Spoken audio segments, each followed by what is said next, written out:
बाद वज़ीर आज़म हाउस में वज़ीर आज़म शहबाज शरीफ ने पाकिस्तानी टीम, रमीज़ राजा और इंग्लैंड टीम को बुला लिया पहला टेस्ट मैच ख़त्म होने के बाद कि आओ और मुझसे मुलाकात करो। जिसके बाद पाकिस्तानी खिलाड़ी भी थे, इंग्लैंड टीम भी थी और रमीज़ राजा भी थे।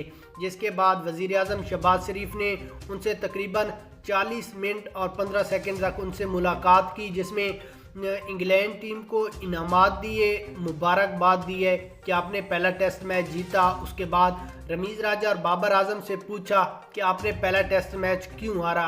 इसकी जो भी वजूहात है, खिलाड़ियों का कोई मसला है, पिचेस का मसला है, जो भी इशू है मुझे बताएं और फ्यूचर में मैं उनको हल करूं और क्रिकेट ऊपर तक ले जाएं और पाकिस्तान में इंटरनेशनल क्रिकेट हम बिल्कुल बहाल करेंगे। और रमीज़ राजा, आपको भी फ्यूचर में हमें चेयरमैन देखना चाहते हैं, आप बहुत अच्छी कारकर्दगी दिखा रहे हैं।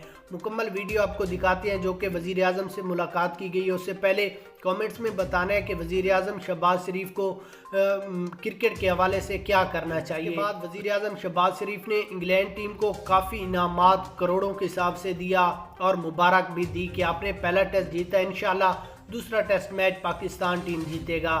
उसके बाद बाबर आजम से पूछा कि आप प्लेइंग 11 में मुझे बताएं कि किस खिलाड़ी की कमी है और आप क्यों मैच पहला रहे हैं। तो बाबर आजम का कहना था कि पहला मैच हमने ड्रा करने का सोचा भी नहीं था, हमने जीत के लिए खेले और हमारे जीत नसीब में नहीं थी, हमारी प्लेइंग 11 बहुत अच्छी है। उसके बाद रमीज़ राजा से पूछा कि कोई ग्राउंड का इशू है या जो भी है आप मुझे बताएं। तो रमीज़ राजा का तकरीबन 15 मिनट का बयान जारी हुआ, जिसमें चेयरमैन का कहना था कि हमें ग्राउंड और हॉस्टल का बहुत ज़्यादा इशू है जो कि हमारे पास नहीं है कि मेहमान टीम को ग्राउंड के अंदर ही हर चीज़ मुहैया हो, इसलिए आप मेहरबानी करें और हमें ग्राउंड दें।